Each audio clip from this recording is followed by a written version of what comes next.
తాకట్టులో ఉన్న బంగారాన్ని విడిపించి ఆ రోజు ఆన్లైన్ రేటుకే మేము కొంటాం. Sharma gold company. Suman TV ప్రేక్షకులకి నమస్కారం. నేను గిరిజ.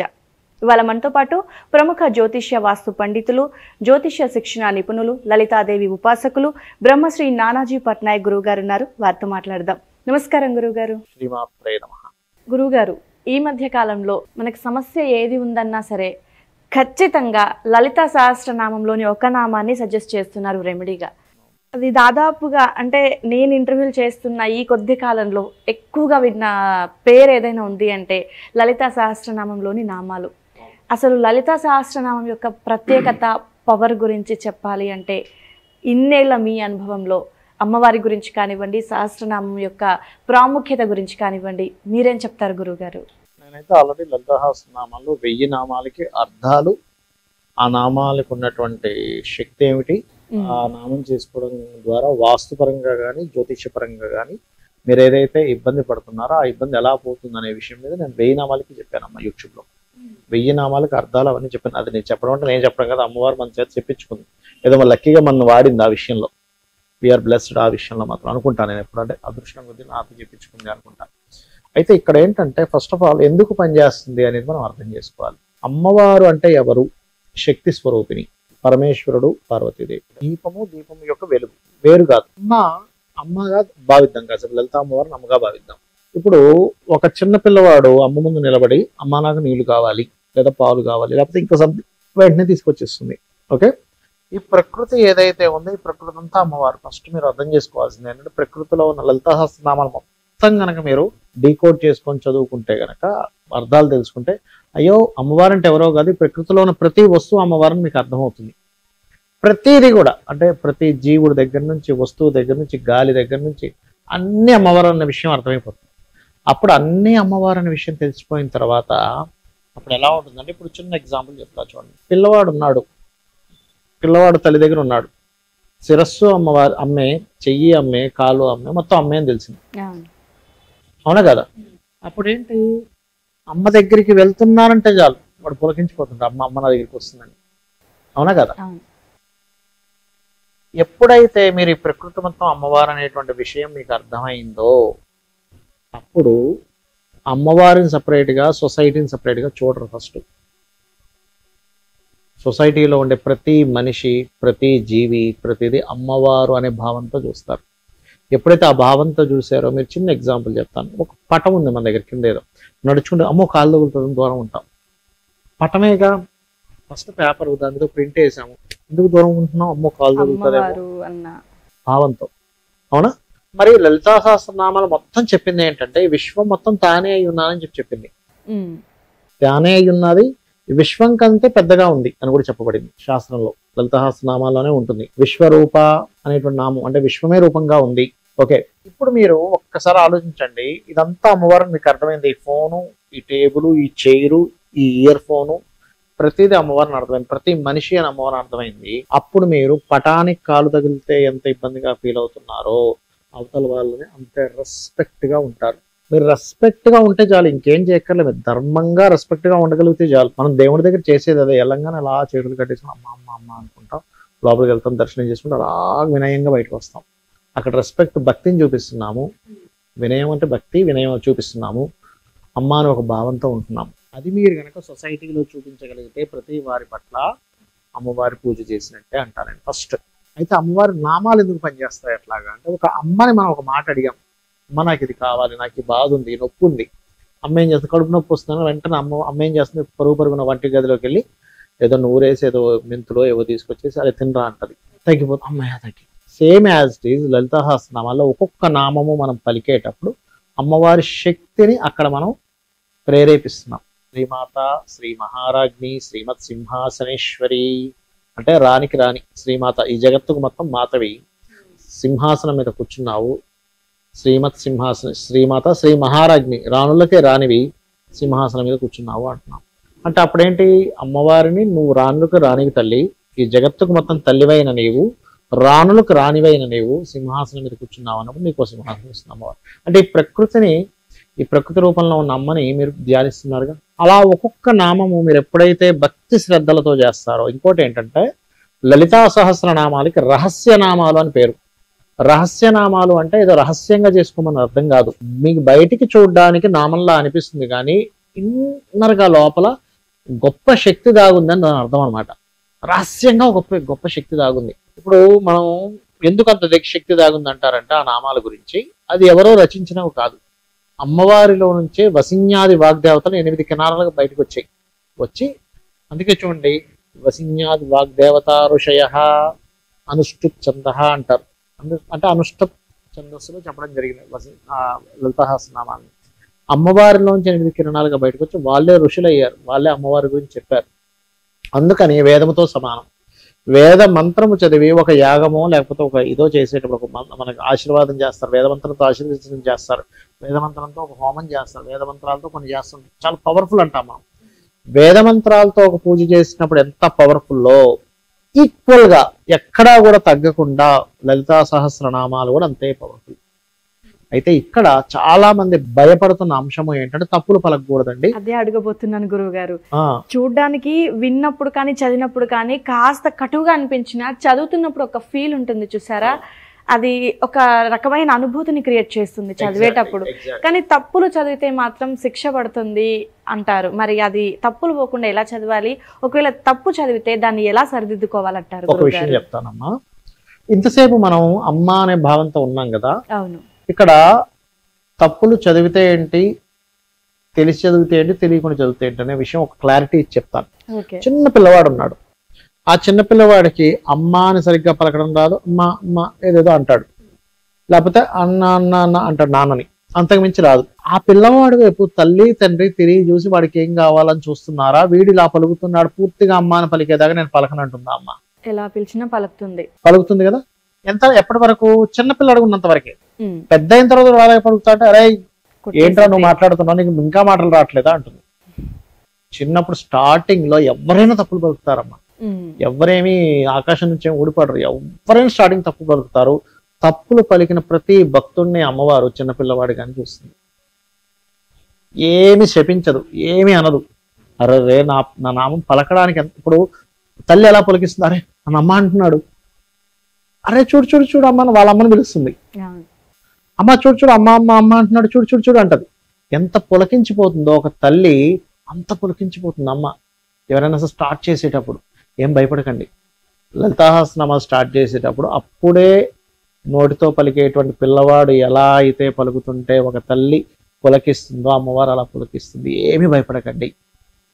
తర్వాత మనం నేర్చుకుంటాంగా, ఎందుకు కంగారు, ఎందుకు భయం, ఎందుకు తప్పులు పలకకూడదు అంటారు అంటే, నేర్చుకొని కూడా తప్పులు పలికామనుకోండి, ఒకటి అడిగేది ఇంకోటి అడుగుతున్నట్టు అవుతుంది. అక్కడ తేడా వస్తుందిగా. ఇది కావాలి అనబోయి ఇంకోటి కావాలంటున్నాం, అది వస్తుంది ప్రకృతి నుంచి. మార్పు జరిగినప్పుడు మీరు లడ్డు కావాలన్నారు, లడ్డు తీసుకొచ్చిస్తారు, నాకు లడ్డు కాదండి నీళ్ళండి అంటే, నీళ్ళు అడగలేదండి మీరు లడ్డు అడిగారండి అంటారు. కాబట్టి ఏమి టెన్షన్ పడకండి. అమ్మ స్వరూపం, లలిత అమ్మవారంటే అమ్మ స్వరూపం.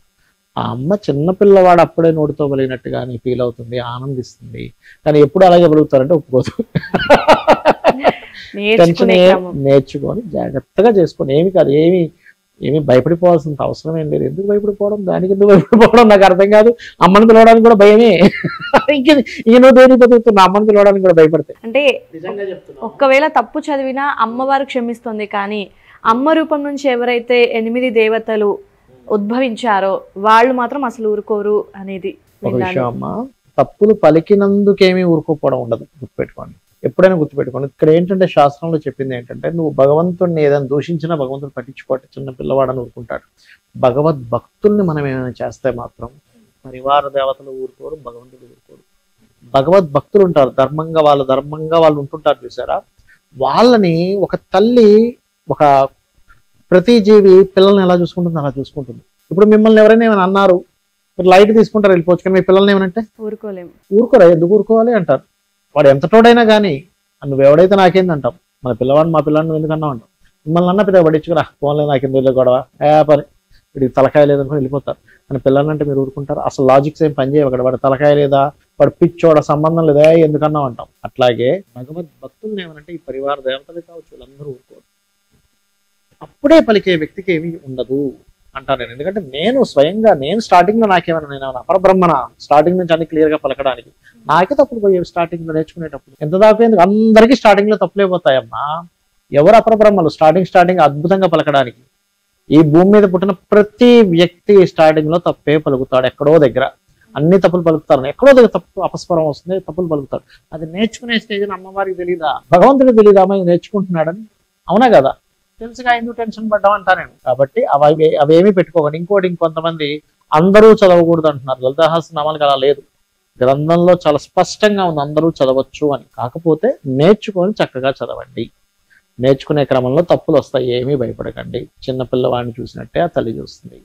అలాగే భక్తిగా చదవండి. ఏదో టైం అయిపోతుంది, ఏదో ఇలా చదివేసిపోవడం అలా కాదు. లెక్క పెట్టుకోకండి. నేను 10 సార్లు చదవాలి, 108 సార్లు చదవాలి, ఇలా కాదు. ఒక అరగంట సేపు ధ్యానంలో అలాగా చదువుతూ ఉంటే ఒక సమయానికి అమ్మవారి దర్శనం కూడా ఇస్తుంది. దర్శనం జరుగుతుంది అమ్మవారిది, అందరికీ జరుగుతుంది. కాకపోతే కొంతమందికి లేటు, కొంతమందికి తొందరగా. కొంతమందికి ఒక 10 రోజుల్లో జరుగుతుంది, కొంతమందికి ఒక సంవత్సరానికి జరుగుతుంది, కొంతమందికి 10 సంవత్సరాలు జరగవచ్చు. వాళ్ళ పుణ్యం బట్టి ఉంటుంది. వాళ్ళకి దర్శనం జరగాలని యోగం ఉంటే ఒక్క రోజులో దర్శనం జరిగిన వ్యక్తులు నేను చూసా. ఒక రోజులో అమ్మవారి దర్శనం జరుగుతుంది. అంటే పూర్వజన్మల్లో కొంత సాధన చేసి ఉంటాడు ఆ భక్తుడు. ఈ జన్మలో చేసేసరికి టక్కని జరుగుతుంది దర్శనం. కానీ రకరకాల రూపాల్లో జరుగుతుంది. కొంతమందికి స్వప్నంలో వస్తారు, వచ్చి ఏదో కొండ మీద తీసుకెళ్ళినట్టు భగవంతుడు, అమ్మవారు తీసుకెళ్ళినట్టు, నీకేం కావాలనైనా అని తినిపించినట్టు అట్లా స్వప్నం వస్తుంది కొంతమందికి. మరికొంతమందికి ఇంటికి ఒక ముత్తైదు రూపంలో కూడా వస్తుంది. అంటే ఏదో రూపంలో మిమ్మల్ని కరుణించాలనుకుంటుంది అమ్మవారు. లేదా ఇంకొంతమందికి డైరెక్ట్ దర్శనం జరుగుతుంది. రోజు కనుక లలిత చేసుకోగలిగితే కొన్ని రోజులకి మీరు ఇలా కూర్చొని లలితా సహస్రనామాలు చదువుతుండేసరికి దేవతామూర్తి ఇలా కనబడుతుందమ్మా. క్లియర్గా డైరెక్ట్ కనబడుతుంది. 10 to 15 సెకండ్స్ ఉండి వెళ్ళిపోతుంది. సీరియస్గా చెప్తున్నా ఈ మాట. ఇది జోక్ కాదు. ఎందుకంటే అమ్మవారు ఉంది అని ఎంత నిజమో కనబడుతుంది అనేది కూడా అంతే నిజం. అది ఎవరికి వారికి కనబడుతుంది, గుర్తుపెట్టుకోండి. గురుగారు, లలిత అంటే మనం చూసుకుంటూనే సరే కొన్నిసార్లు తప్పులు పోయినా పర్ఫెక్ట్ గా నేర్చుకున్న తర్వాత పర్ఫెక్ట్ గా చదవగలుగుతాం. సో ఈ లలిత సహస్రనామంలోని 1000 నామాలని మనం నోటికి కంఠస్థం చేయటం సాధ్యపడుతుందా? ఒకవేళ సాధ్యపడాలి అంటే ఏ విధంగా చదవాలంటారు? ఎన్ని రోజుల్లో జరుగుతుంది? తప్పకుండా అమ్మా. ఏం లేదు, ఇది పెద్ద విషయం కాదు. కొంతమంది 10 రోజుల్లో నేర్చుకున్న వాళ్ళు ఉన్నారు, కొంతమంది 1 సంవత్సరం పాటు నేర్చుకున్న వాళ్ళు ఉన్నారు. కంఠస్థం చేయగలిగితే కంఠస్థం చేయొచ్చు. లేదు నేను చూసి చదువుతా అంటే చూసి చదవచ్చు, తప్పేం కాదు. నీకు కంఠస్థం చేస్తేనే నీకు భక్తి ఉన్నట్టేం కాదు. ఇష్టంతో నీకు నువ్వు చేసుకుంటున్నావు. కొంతమందికి అంత మెమరీ పవర్ ఉండదు, ఎన్నిసార్లు చదివినా మర్చిపోతుంటారు. సో చూసుకొని చదువుకోండి, తప్పేముంది. ఆ అమ్మవారే ఇస్తుంది మెమరీ పవర్ని. మీకు ఇంట్రెస్ట్ ఉండాలి కానీ అమ్మవారే ఇస్తుంది, గుర్తుపెట్టుకోండి, ఖచ్చితంగా ఇస్తుంది. ఇంకోటి ఏంటంటే మీకు ఎటువంటి సమస్యకైనా లలిత అమ్మవారు, లలితా సహస్రనామం. ఎందుకంటే ప్రకృతి కదా, సమస్య ఎక్కడి నుంచి వస్తుంది? మీ సరౌండింగ్స్ నుంచే వస్తుంది. మీరు దాన్నే ఆరాధిస్తున్నారు. లలితా సహస్రనామం ఈజ్ ఈక్వల్ టు ప్రకృతి ఆరాధన. మళ్ళీ మీరు ఎప్పుడైతే లలిత స్టార్ట్ చేశారో మీరు తోటి వారిని ప్రేమించడం స్టార్ట్ చేయాలి. ఏదో లోపల ఉండిపోతాయి కొన్ని పూర్వజన్మలో చేసినటువంటి కర్మలు, వాసన ఉండిపోతుంది.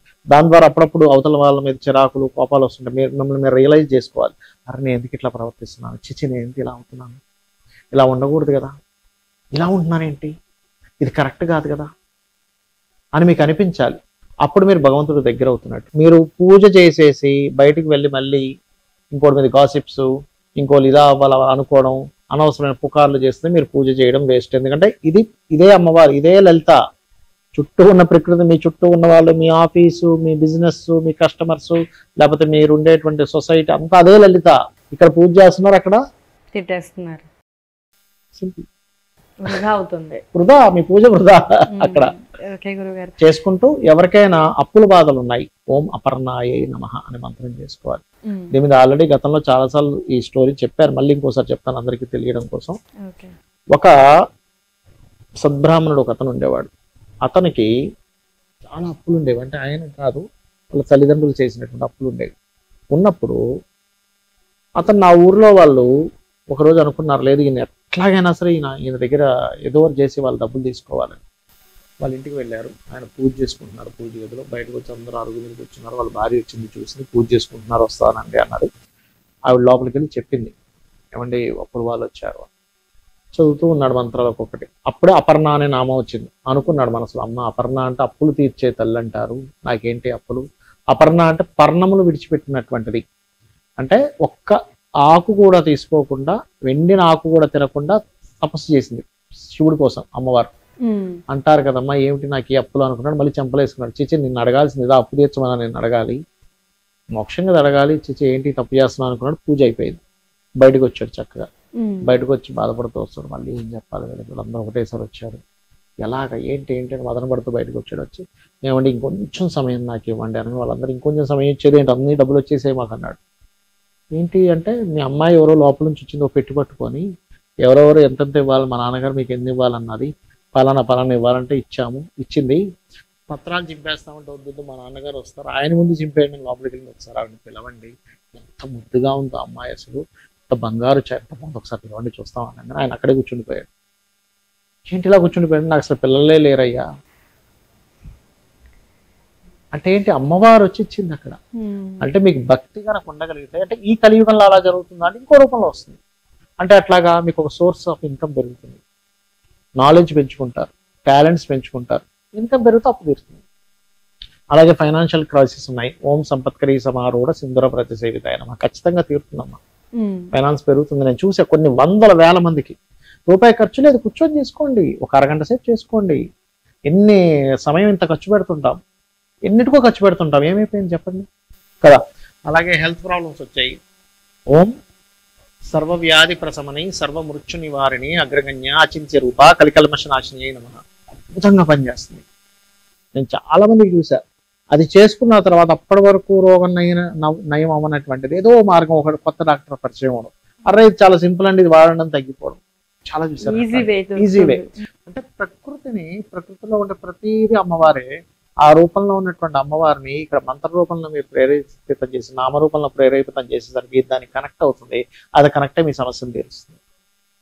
ఓకే గురువు గారు, నిజంగా లలితాదేవి యొక్క స్వరూపం ఎంత గొప్పదో, లలితా సహస్రనామం కూడా అంత గొప్పది. సో ప్రాముఖ్యత కూడా చాలా చక్కగా తెలియజేశారు గురువు గారు. ధన్యవాదాలు. శ్రీమాత్రే నమః.